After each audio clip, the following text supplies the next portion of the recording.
ಇನ್ನು ಬಿಡದಿ ಟೌನ್ಶಿಪ್ ವಿರುದ್ಧ ಮತ್ತೆ ದಳಪತಿಗಳ ರಣಕಹಳೆ ಮೊಳಗಿದೆ. ಫ್ರೀಡಂ ಪಾರ್ಕ್ನಲ್ಲಿ ಜೆಡಿಎಸ್ ಬೃಹತ್ ಪ್ರತಿಭಟನೆಗಿಳಿದಿದೆ. ದೇವೇಗೌಡರು ಕುಮಾರಸ್ವಾಮಿ ನೇತೃತ್ವದಲ್ಲಿ ಪ್ರತಿಭಟನೆ ನಡೀತಾ ಇದೆ. ಪ್ರತಿಭಟನೆ ಸಂದರ್ಭದಲ್ಲಿ ನಾಯಕರು ಮಾತನಾಡಿದ್ರು, ಏನ್ ಹೇಳಿದ್ರು ಬನ್ನಿ ನೋಡೋಣ. ಯಾವ ಪುಡುಗೋಸಿಗಳ ಹತ್ರ ಬರ್ಸೋದನ್ನು ನಿಲ್ಲಿಸಿ, ಧೈರ್ಯ ಇದ್ರೆ ನೇರವಾಗಿ ಬನ್ನಿ, ಚರ್ಚೆಗೆ ತಯಾರಾಗಿದ್ದೇನೆ. ಅವನ ಕೈಲ ಕೂತ್ಕೊಂಡು ಬರ್ಸೋದಲ್ಲ.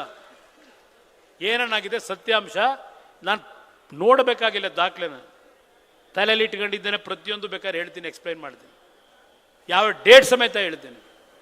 ನೋಡಿದೆ, ಅದನ್ನು ನೋಡಿ ನನಗೆ ಆಕ್ರೋಶ ಬಂತಿವತ್ತು. ನನ್ನ ರೈತ ಬಂಧುಗಳು, ನಮ್ಮ ಯುವಕರು ಯಾವ ದೇಲೆ ಒಳಗೆ ಏನೋ ನಡೀತಲ್ಲ ಪ್ರತಿಭಟನೆ, ಇವತ್ತು ಪ್ರತಿಭಟನೆ ಈ ಕರ್ನಾಟಕ ರಾಜ್ಯದಲ್ಲಿ ಆಗಬೇಕು. ಇವತ್ತು ಈ ವೇದಿಕೆ ಮುಖಾಂತರ ನನ್ನ ರೈತರ ನೋವೇನಿದೆ ಆ ನೋವಿನ ಅರಿತು ಈ ರಾಜ್ಯದ ಜನತೆ ಈ ಸರ್ಕಾರದ ವಿರುದ್ಧ ದೆಹಲಿನಲ್ಲಿ ಏನು ನಡೀತು ಮೊನ್ನೆ, ಅದರ 10ರಷ್ಟು ದೊಡ್ಡ ಮಟ್ಟದಲ್ಲಿ ಇಲ್ಲಿ ಪ್ರಾರಂಭ ಆಗಬೇಕು. ಅದಕ್ಕೆ ಇವತ್ತು ವೇದಿಕೆ ಸಿದ್ಧ ಮಾಡಿದ್ದೀರಿ. ರೈತರು ಇವತ್ತು ಕಂಗಾಲಾಗಿದ್ದಾರೆ. ಬೆಳೆ ವಿಮೆ ದುಡ್ಡಿಲ್ಲ, ಕುಡಿಯೋ ನೀರಿಲ್ಲ. ಪಾಪ ಜಲಾಶಯದಿಂದ ತಮಿಳುನಾಡಿಗೆ ನೀರು ಬಿಡ್ತಾರೆ. ನಮ್ಮ ಜನಕ್ಕೆ ಹೇಳ್ತಾರೆ, ನೀವು ಬೆಳೆ ಹಾಕಬೇಡಿ, ನಿಮಗೆ ಕೆರೆ ತುಂಬಿಸ್ತೀವಿ, ನಿಮಗೆ ಕುಡಿಯೋಕ್ಕೆ ನೀರು ಕೊಡ್ತೀವಿ. ತಮಿಳುನಾಡಲ್ಲಿ 3 ಬೆಳೆ ಬೆಳೆಯೋಕ್ಕೆ ಅಲ್ಲಿಗೆ ನೀರು ಕೊಡ್ತಾರೆ. ಇದು ನಡೀತಾ ಏನಿದೆ, ಬರಗಾಲದಿಂದ ಇವತ್ತು ಈ ರಾಜ್ಯ ಪರಿತಪಿಸ್ತಾ ಇದೆ. ಗುಳೆ ಹೋಗ್ತಾ ಇದ್ದಾರೆ. ಹಲವಾರು ಭಾಗದಲ್ಲಿ ಮನೆ ಬೀಗ ಹಾಕೊಂಡು ಯುವಕರು ಮನೆ ಬಿಟ್ಟು ಪೂನಾಗೋ, ಬಾಂಬೆಗೋ, ಗೋವಾಗೋ, ಇಲ್ಲಿ ನಮ್ಮ ಚಿಕ್ಕಮಗಳೂರು ಭಾಗಕ್ಕೆ, ಅಲ್ಲಿಂದ ಉತ್ತರ ಕರ್ನಾಟಕದಿಂದ ಏನು ಗುಳೆ ಬರ್ತಾ ಇದ್ದಾರೆ.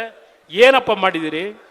ಈ ವರ್ಷ 700ಕ್ಕೂ ಹೆಚ್ಚಿನ ರೈತ ಕುಟುಂಬದಲ್ಲಿ ಆತ್ಮಹತ್ಯೆ ಆಗಿದೆ. ಯಾವ ರೈತರಿಗೆ ನೀವು ಆ ಸಾಂತ್ವನ ಹೇಳಿದ್ದೀರಿ?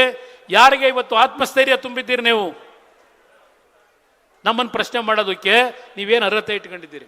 ನನ್ನ ರೈತ ಬಂಧುಗಳು, ನಮ್ಮ ಯುವಕರು ಯಾವ ದೇಲೆ ಒಳಗೆ ಏನೋ ನಡೀತಲ್ಲ ಪ್ರತಿಭಟನೆ, ಇವತ್ತು ಪ್ರತಿಭಟನೆ ಈ ಕರ್ನಾಟಕ ರಾಜ್ಯದಲ್ಲಿ ಆಗಬೇಕು. ಇವತ್ತು ಈ ವೇದಿಕೆ ಮುಖಾಂತರ ನನ್ನ ರೈತರ ನೋವೇನಿದೆ ಆ ನೋವಿನ ಅರಿತು ಈ ರಾಜ್ಯದ ಜನತೆ ಈ ಸರ್ಕಾರದ ವಿರುದ್ಧ ದೆಹಲಿನಲ್ಲಿ ಏನು ನಡೀತು ಮೊನ್ನೆ, ಅದರ 10ರಷ್ಟು ದೊಡ್ಡ ಮಟ್ಟದಲ್ಲಿ ಇಲ್ಲಿ ಪ್ರಾರಂಭ ಆಗಬೇಕು. ಅದಕ್ಕೆ ಇವತ್ತು ವೇದಿಕೆ ಸಿದ್ಧ ಮಾಡಿದ್ದೀರಿ.